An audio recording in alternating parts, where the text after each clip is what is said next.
नमस्कार साथियों, आप देख रहे हैं YouTube channel education portal Krishna. आज हम लोग पुनः इस वीडियो के माध्यम से सामान्य विज्ञान से संबंधित अन्य महत्वपूर्ण प्रश्नों का अध्ययन करेंगे। इसके पहले सेट 1 में हम लोग 1 से 25 तक सामान्य विज्ञान से ही महत्वपूर्ण प्रश्नों का अध्ययन किए थे और उससे जुड़े हुए अन्य प्रश्नों का भी यानी कि पाठ प्रश्न, टेल प्रश्न कह सकते हैं इसको, उसका भी अध्ययन किए थे। अब हम लोग यहाँ से 26 नंबर प्रश्न से प्रारंभ करेंगे और यह प्रश्न आगामी प्रधान शिक्षक और प्रधानाध्यापक इसके साथ साथ अन्य प्रतियोगिता परीक्षाओं के लिए भी महत्वपूर्ण है। तो चलिए प्रारंभ किया जाए। 26 नंबर प्रश्न है, टिबिया नामक हड्डी पाई जाती है। तो टिबिया नामक हड्डी शरीर के किस भाग में पाई जाती है, यह पूछी जा रही है। तो यह टांग में पाई जाती है टिबिया नामक हड्डी। और यदि मनुष्य के शरीर में कुल हड्डियों की संख्या की बात की जाए तो 206 होती है, यानी कि कुल हड्डी 2 से 6। और इन हड्डियों में जल की मात्रा 50% होती है और इसके साथ साथ ठोस पदार्थ 50% होता है। इस प्रकार से मिल करके हड्डी का निर्माण होता है। उसके बाद अगला प्रश्न है 27 नंबर प्रश्न कि शरीर की सबसे बड़ी हड्डी। तो शरीर की सबसे बड़ी हड्डी होती है और वह जानी जाती है फीमर के नाम से, और फीमर जांघ में पाई जाती है, यानी कि यह हड्डी जांघ में पाई जाती है। और सबसे छोटी हड्डी की बात की जाए, यानी कि शरीर की सबसे छोटी हड्डी, तो यह हो जाती है स्टेपीज, और यह हड्डी कान में पाई जाती है।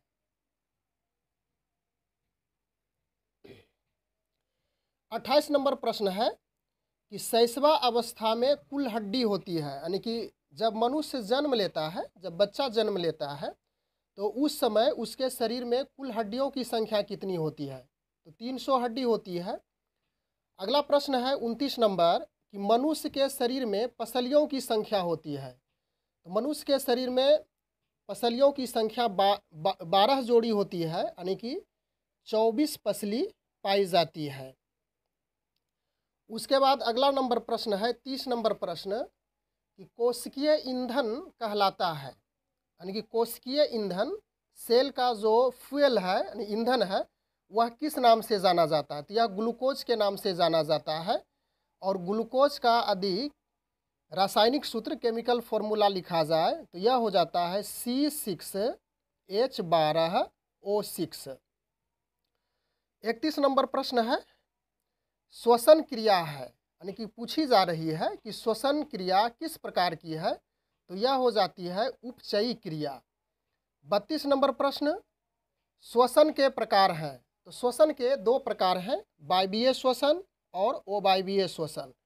इससे संबंधित और भी प्रश्न हम लोग समझ लेते हैं कि वायवीय श्वसन में ऑक्सीजन की उपस्थिति होती है, यानी कि वायवीय श्वसन जब संपन्न होती है तो इसमें ऑक्सीजन की उपस्थिति में ही संपन्न होती है।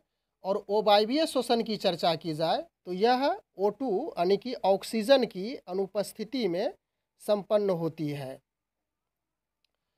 अगला प्रश्न है 33 नंबर का कि शरीर में ऊतकों का निर्माण होता है, यानी कि शरीर में जो टिश्यू का निर्माण होता है वह किनकी मदद होती है, किसकी सहायता से। तो यह प्रोटीन की सहायता से शरीर में ऊतक का निर्माण होता है।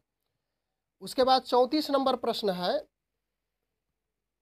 हड्डियों और दांतों के निर्माण के लिए आवश्यक तत्व है, यानी कि हड्डी और दांत दोनों शरीर का कठोर भाग होता है और इसके निर्माण में आवश्यक तत्व है। तो हड्डियों के निर्माण के लिए कैल्शियम यानी कि Ca, यह एलिमेंट्स यानी तत्व की आवश्यकता होती है, और दांत में फास्फोरस की ज़रूरत होती है।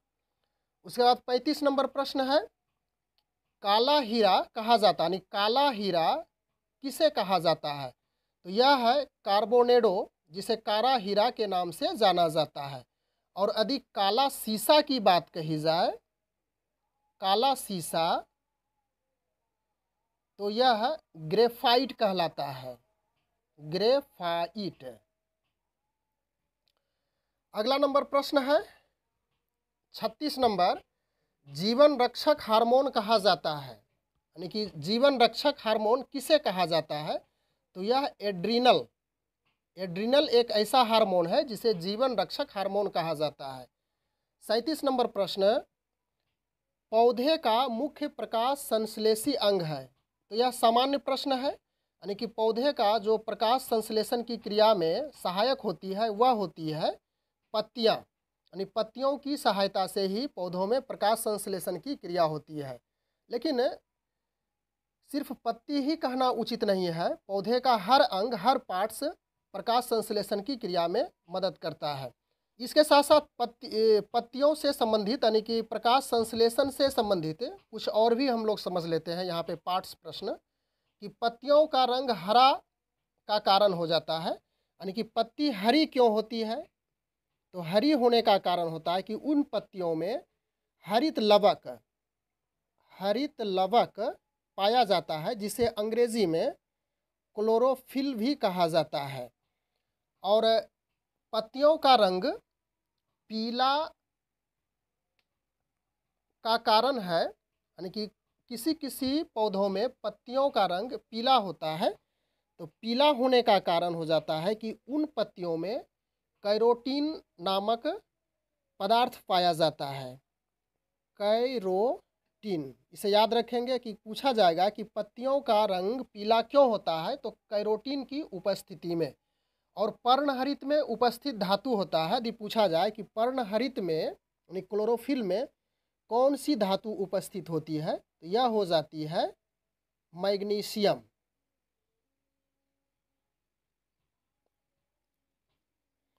उसके बाद 38 नंबर प्रश्न, वायुमंडल में ऑक्सीजन की मात्रा संतुलित होती है। यानी कि वायुमंडल में ऑक्सीजन की मात्रा को संतुलित करने के लिए प्रकाश संश्लेषण की क्रिया, यानी कि पौधों में प्रकाश संश्लेषण की क्रिया के द्वारा ही वायुमंडल में ऑक्सीजन की मात्रा संतुलित होती है। और प्रकाश संश्लेषण का यदि पूछा जाए कि प्रकाश संश्लेषण के आवश्यक घटक क्या हैं, तो उसमें हो जाता है कार्बन डाइऑक्साइड, उसके बाद जल हो गया H2O प्लस सूर्य प्रकाश, और एक है क्लोरोफिल। यानी कि 4 पदार्थ होता है जो प्रकाश संश्लेषण की क्रिया के लिए आवश्यक घटक के रूप में जाना जाता है। प्रकाश संश्लेषण की क्रिया यदि सबसे तेज कही जाए तो वह तीव्र गति से होती है। किस रंग में? तो यह लाल रंग हो जाता है। अगला प्रश्न है 39, प्रकाश संश्लेषण में ऑक्सीजन निकलता है, यानी कि प्रकाश संश्लेषण की क्रिया जब संपन्न होती है तो ऑक्सीजन किससे निकलता है? तो यह जल यानी कि H2O से निकलता है। उसके बाद 40 नंबर प्रश्न है, दलहन के जड़ में, यानी कि दलहनी पौधों के जड़ में पाया जाने वाला जीवाणु क्या पाया जाता है? तो यह राइजोबियम नाम का जीवाणु पाया जाता है, और यह दलहनी पौधों में पाया जाता है। और इसका काम है कि मिट्टी में नाइट्रोजन की मात्रा को स्थिर रखना, N2 यानी कि नाइट्रोजन की मात्रा को स्थिर रखता है राइजोबियम। अगला प्रश्न है 41 नंबर, पौधे नाइट्रोजन ग्रहण करते हैं, यानी कि पौधे नाइट्रोजन ग्रहण करते हैं नाइट्रेट के रूप में।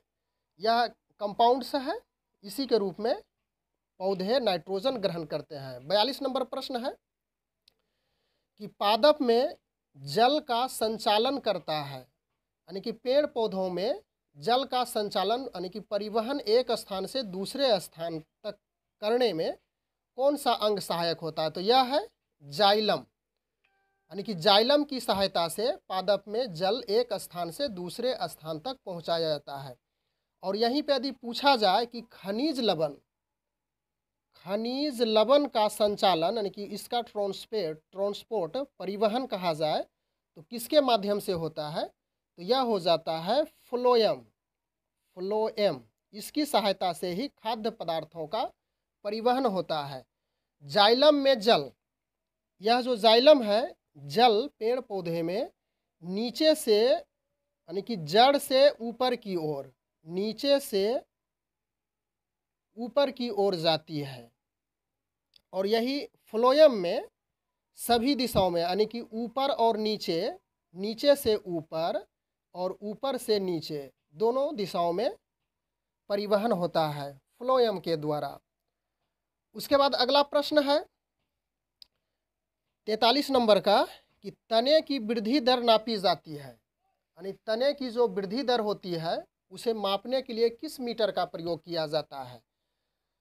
तो यह है ऑक्जेनोमीटर। ऑक्जेनोमीटर की सहायता से पेड़ पौधों की वृद्धि मापी जाती है। 44 नंबर प्रश्न आत्महत्या की थैली कहलाता है। तो यह आत्महत्या की थैली लाइसोसोम को कहा जाता है। उसके बाद इसी में हम लोग और भी प्रश्न को समझ लेते हैं। इसका पार्ट्स प्रश्न कि इसकी खोज की बात की जाए तो यह डी डूबे ने